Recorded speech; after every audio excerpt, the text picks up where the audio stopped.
Sithando sami, awukazi ukuthinda ukudla kwakho. Angilambile. Ngiyacela sithando sami, uzama ukudla noma into encane. Ngizodla kanjani menku baba engafuni ukuthi ezokuhlanganisa nami? Fana ukuthi mina angiseyona indodakazi yakhe. Ungidisonile baba. Yazi ubungekho.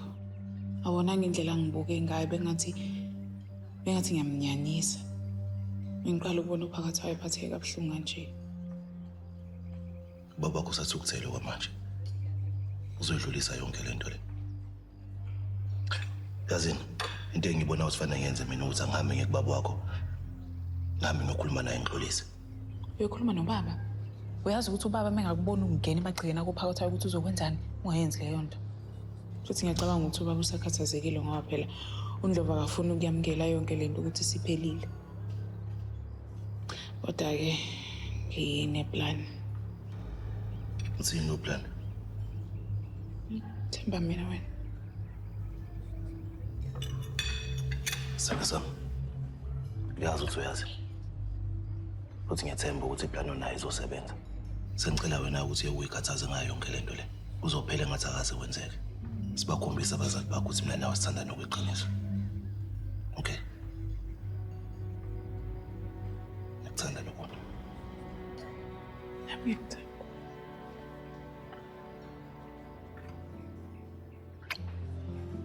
Sabeni.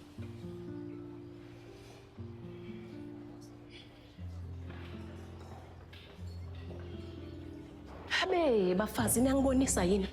Hayi Nobuntu Gatsheni. Uhlanyiswa yilento le.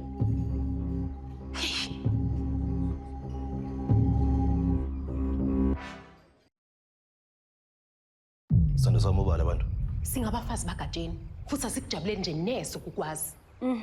Akusho isona sizathu leso udala ukuthi uye kumnyeni wethu.